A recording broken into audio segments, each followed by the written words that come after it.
नमस्कार, मैं हूं आपके साथ मोनिका गुप्ता और आप देख रहे हैं 9 बजे 9 ब्रेकिंग। चलिए शुरुआत करेंगे पहली ब्रेकिंग से। आपको बता दें कि 2 साल बाद शुरू हुई अमरनाथ यात्रा, यात्रियों की सुरक्षा के लिए पुख्ता इंतजाम किए गए हैं। 43 दिन चलेगी अमरनाथ यात्रा। 9 बजे की 9 ब्रेकिंग की ये पहली ब्रेकिंग आपके सामने। अमरनाथ यात्रा पूरे 2 साल बाद शुरू हुई है। इसको लेकर सुरक्षा के भी पुख्ता इंतजाम किए गए हैं। साथ ही साथ श्रद्धालु भी काफी उत्साहित नजर आ रहे हैं। 9 बजे की 9 ब्रेकिंग की ये पहली बड़ी खबर। अमरनाथ यात्रा पूरे 2 साल बाद शुरू हुई और ऐसे में आपको बता दें कि भक्तों के अंदर काफी उत्साह है। वहीं सुरक्षा के भी इंतजाम पुख्ता किए गए। 9 बजे की 9 ब्रेकिंग की पहली ब्रेकिंग आपके सामने। 2 साल बाद अमरनाथ यात्रा शुरू हुई। यात्रियों की सुरक्षा के लिए पुख्ता इंतजाम किए गए। 43 दिन अमरनाथ यात्रा चलेगी। बालटाल नुनवाल कैंप से श्रद्धालु रवाना हुए। तो क्योंकि 2 साल बाद यात्रा शुरू हुई है, यात्रियों में काफी उत्साह और साथ ही साथ सुरक्षा के भी पुख्ता इंतजाम किए गए हैं। 9 बजे की 9 ब्रेकिंग की ये पहली ब्रेकिंग आप देख रहे हैं। अमरनाथ यात्रा 2 साल बाद शुरू हुई। इसको लेकर सुरक्षा को लेकर पुख्ता इंतजाम किए गए।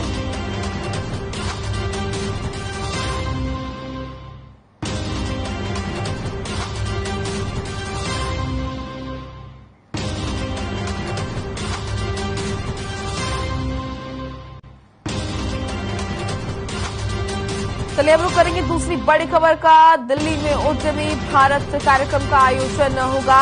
पीएम मोदी कार्यक्रम में शामिल होंगे।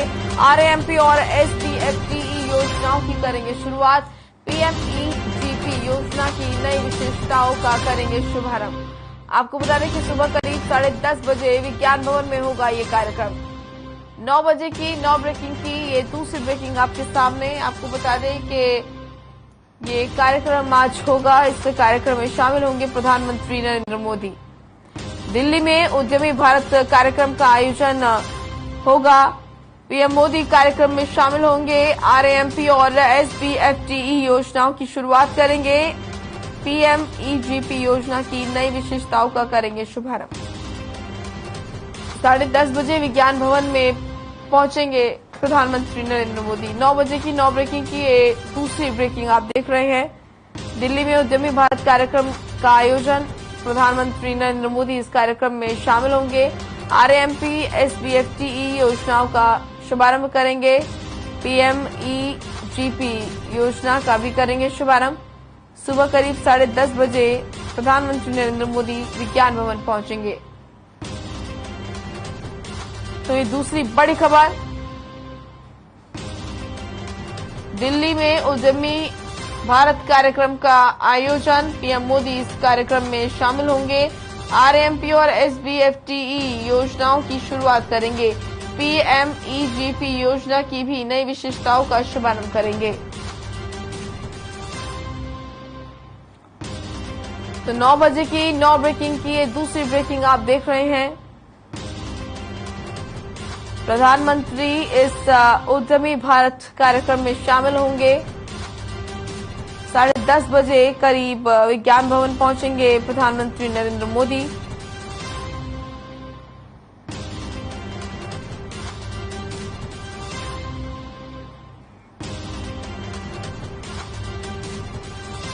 चलिए तीसरी खबर कुरुक्षेत्र से है। आज श्री कृष्ण के विराट स्वरूप का लोकार्पण। सीएम मनोहर लाल करेंगे वट वृक्ष की पूजा। आरएसएस प्रमुख मोहन भागवत रहेंगे इस दौरान मौजूद। राज्यपाल बंडारू दत्तात्रेय भी रहेंगे मौजूद। सुबह 11 बजे ज्योतिसर में होगा कार्यक्रम। 9 बजे की 9 ब्रेकिंग की ये तीसरी ब्रेकिंग आप देख रहे हैं। आपको बता दें कि ये कार्यक्रम रखा गया। सुबह 11 बजे ज्योतिसर में कार्यक्रम होगा। आज श्री कृष्ण के विराट स्वरूप का लोकार्पण होगा। बड़ी खबर इस वक्त की आपके सामने कुरुक्षेत्र से बड़ी खबर है। आज श्री कृष्ण के विराट स्वरूप का शुभारंभ होगा। आरएसएस प्रमुख मोहन भागवत इस दौरान मौजूद रहेंगे। राज्यपाल बंडारू दत्तात्रेय भी रहेंगे मौजूद। 11 बजे ज्योतिसर में होगा ये कार्यक्रम। तो आज श्री कृष्ण के विराट स्वरूप का लोकार्पण होगा। 9 बजे की 9 ब्रेकिंग की तीसरी ब्रेकिंग आप देख रहे हैं। सीएम मनोहर लाल अमृत वृक्ष की पूजा करेंगे। आरएसएस प्रमुख मोहन भागवत भी इस दौरान मौजूद रहेंगे। राज्यपाल बंडारू दत्तात्रेय भी रहेंगे इस दौरान मौजूद। सुबह 11 बजे ज्योतिसर में होगा ये कार्यक्रम।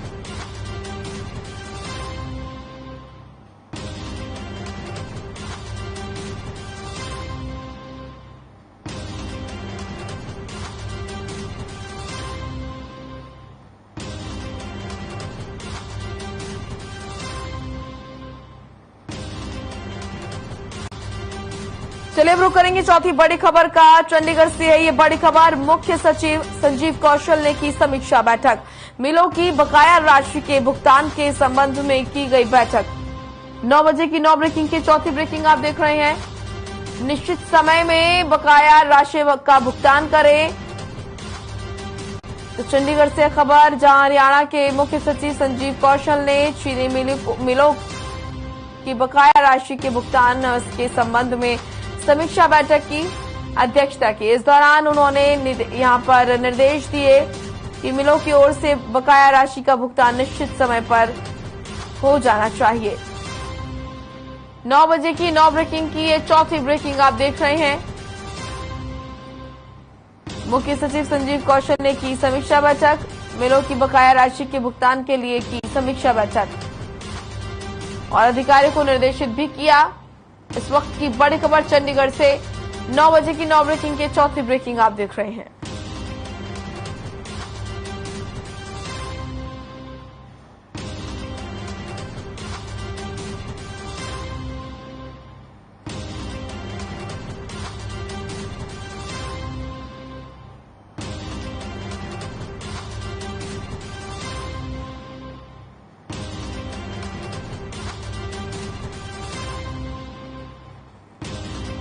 चलिए अब रुक करेंगे 5वीं ब्रेकिंग का। रेवाड़ी में हुई मानसून की पहली बारिश के बाद लोगों को मिली गर्मी से राहत। बरसात ने खोली प्रशासन के दावों की पोल। इलाके में कई जगह भरा पानी।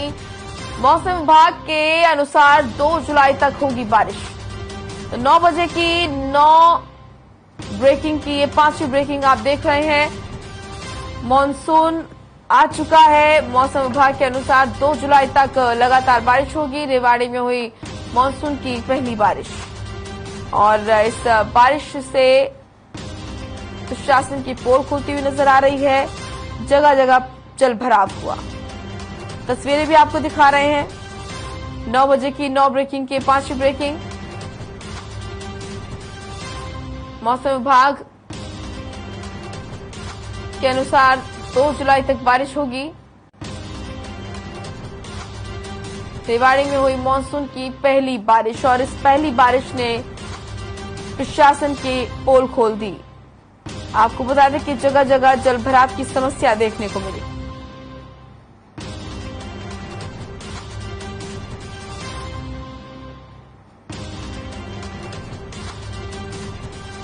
चलिए छठी ब्रेकिंग का रुख करेंगे। सिरसा से है। ग्रामीणों ने जारी किया नया फरमान। इंटरकास्ट मैरिज करने वालों का सामाजिक बहिष्कार।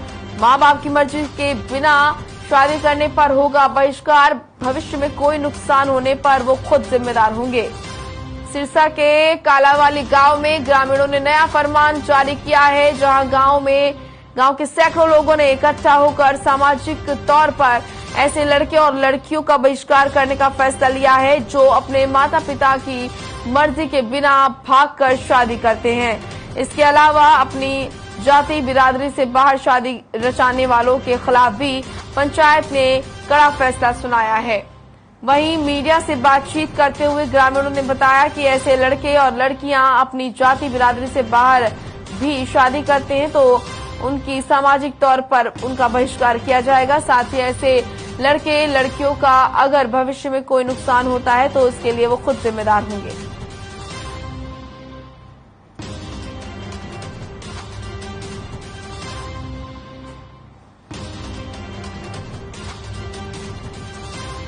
तो 9 बजे की 9 ब्रेकिंग की छठी ब्रेकिंग आप देख रहे हैं। इंटरकास्ट मैरिज को लेकर नया फरमान ग्रामीणों का। सिरसा से बड़ी खबर, ग्रामीणों ने जारी किया नया फरमान। इंटरकास्ट मैरिज करने वालों का समाज बहिष्कार करेगा। मां बाप की मर्जी के बिना अगर शादी की गई तो सामाजिक बहिष्कार किया जाएगा और भविष्य में अगर कुछ होता है तो उसकी जिम्मेदार वो खुद होंगे।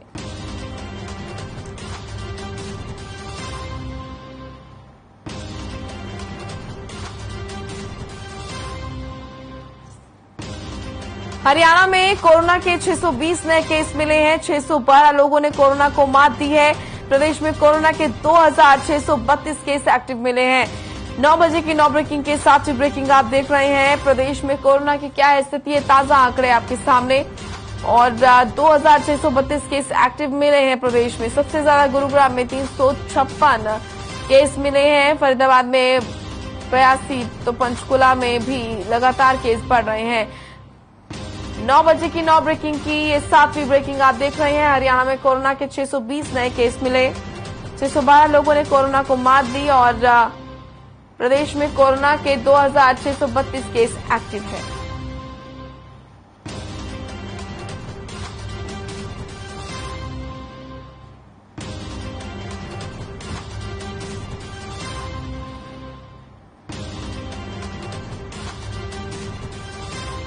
तो 9 बजे की 9 ब्रेकिंग के साथ ही ब्रेकिंग आप देख रहे हैं। प्रदेश में कोरोना को लेकर क्या है स्थिति, ये दे रहे हैं आपको जानकारी।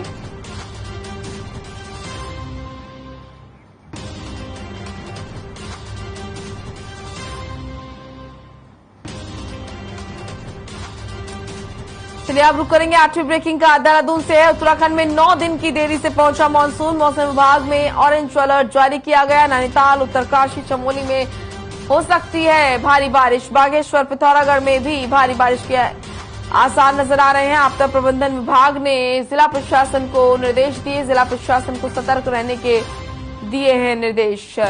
9 बजे की 9 बड़ी खबरों की ये 8वीं बड़ी खबर।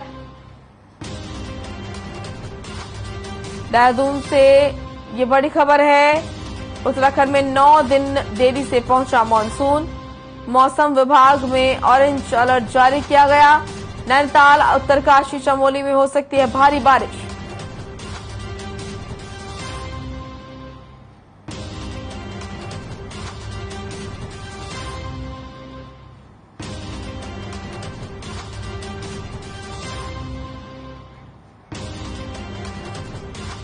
चलिए अब रुक करेंगे 9वीं और आखिरी ब्रेकिंग का। देहरादून से हादसों से जान गंवाने पर मिलेगा 2 गुना मुआवजा। सीएम के निर्देश पर परिवहन विभाग शासन को भेजेगा प्रस्ताव। अभी सरकार देती है 1 लाख का मुआवजा। सीएम के निर्देश के बाद मिलेगा 2 लाख तक का मुआवजा।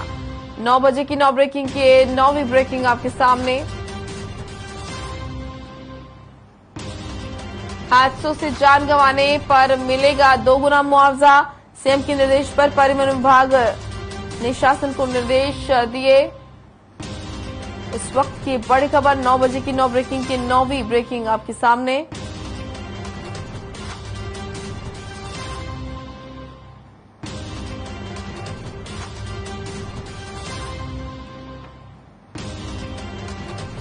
सीएम के निर्देश पर परिवहन विभाग शासन को भेजेगा प्रस्ताव।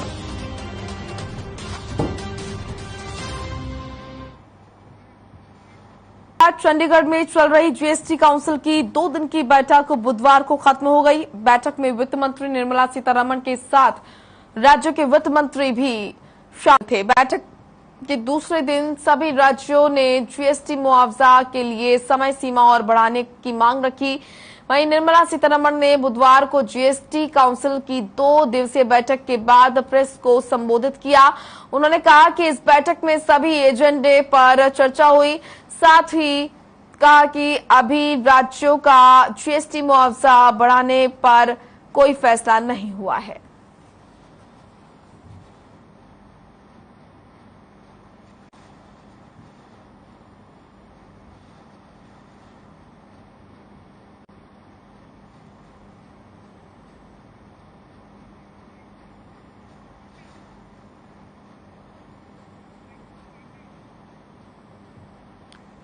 तो जीएसटी काउंसिल की बैठक बुधवार को खत्म हुई। केंद्रीय वित्त मंत्री निर्मला सीतारमण इस दौरान मौजूद रही। साथ ही साथ आपको बता दें कि तमाम राज्यों के वित्त मंत्री भी इस दौरान वहां मौजूद रहे और ये तस्वीरें उस दौरान की।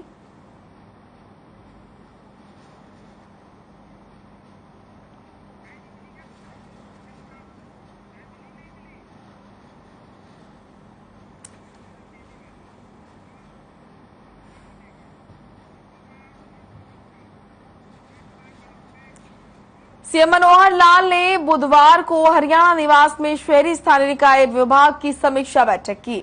सभी शहरी स्थानीय निकायों को सितंबर महीने तक सभी शहरी क्षेत्रों में जहां जहां पार्किंग है वहां पर मार्किंग करने के निर्देश दिए हैं। उन्होंने कहा कि इससे शहरों की सुंदरता बढ़ने के साथ साथ लोगों को वाहन खड़े करने में सुविधा होगी। साथ ही शहरों में मल्टी लेवल पार्किंग बनाए जाने के लिए एक कार्य योजना बनाने के लिए भी आदेश दिए। इस दौरान शहरी स्थानीय निकाय मंत्री डॉक्टर कमल गुप्ता भी मौजूद रहे। वहीं सीएम ने सभी जिला अधिकारियों को निर्देश दिए।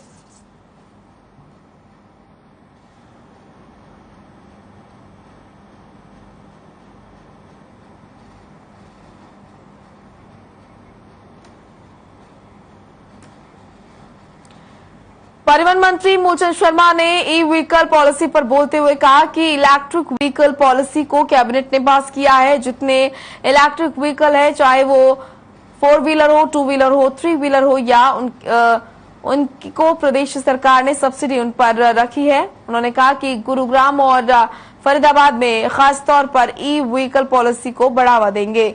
ई व्हीकल पॉलिसी के माध्यम से पूरे प्रदेश को प्रदूषण मुक्त करने का कार्य करेंगे। साथ ही अग्निवीरों की 1 लाख से ज्यादा हुए रजिस्ट्रेशन पर कहा कि देश का युवा जो नौकरी चाहता है और देश और प्रदेश की नीति से संतुष्ट है, वो रजिस्ट्रेशन करा रहे हैं। आने वाले समय में अग्निवीरों को इस योजना का भरसक लाभ होगा।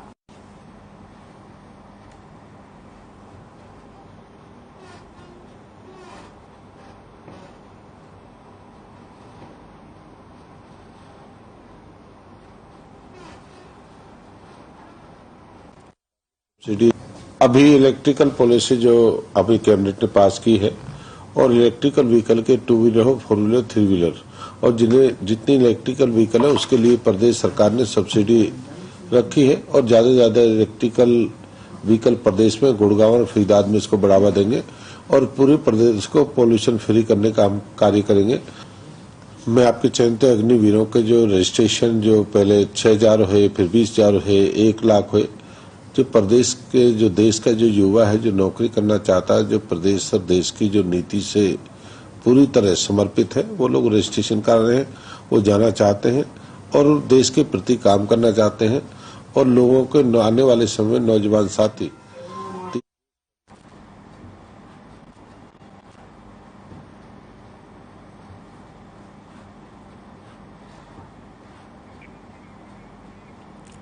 रेवाड़ी में आजादी अमृत महोत्सव की श्रृंखला में जल संरक्षण की दिशा में सरकार महत्वाकांक्षी प्रोजेक्ट को लागू करते हुए बेहतर पैदावार करने में किसानों को प्रोत्साहित कर रही है। डीसी अशोक कुमार गर्ग ने बताया कि किसान के हितों में सूक्ष्म सिंचाई रथ को लागू किया गया। आपको बता दें कि सीएम मनोहर लाल ने वीडियो कॉन्फ्रेंसिंग के माध्यम से जल संरक्षण की दिशा में कदम बढ़ाते हुए सूक्ष्म सिंचाई की 7500 प्रदर्शनी परियोजना और उक्त प्रदर्शनी परियोजना का किसानों को समर्पित किया।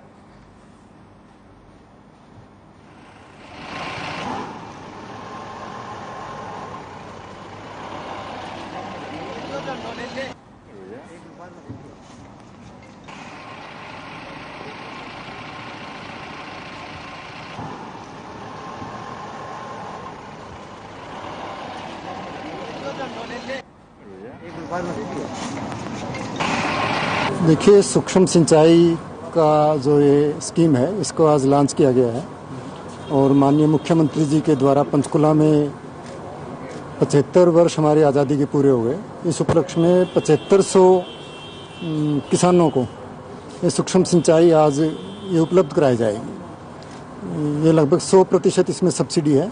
सारे किसानों को मुफ्त ये संयंत्र दिए जा रहे हैं। मकसद ये है कि पानी का एफिशिएंट प्रयोग हो और जो हमारे यहाँ सिस्टम है फ्लड इरिगेशन का कि खेत में पूरा पानी बहा दिया, ये सिस्टम दुनिया के बहुत कम देशों में है और इससे पानी की वेस्टेज बहुत ज़्यादा होती है।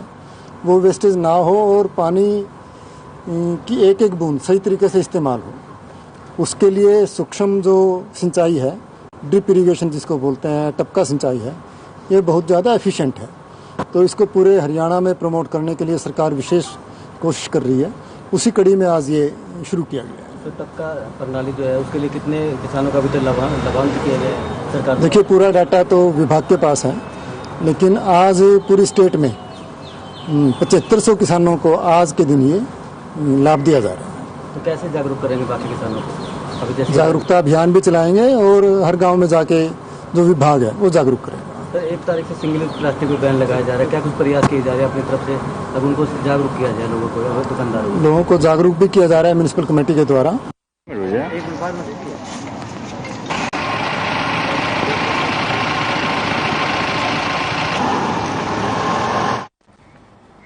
चलिए फिलहाल इस बुलेटिन में इतना ही। आप देखते रहिए हर खबर। नमस्कार।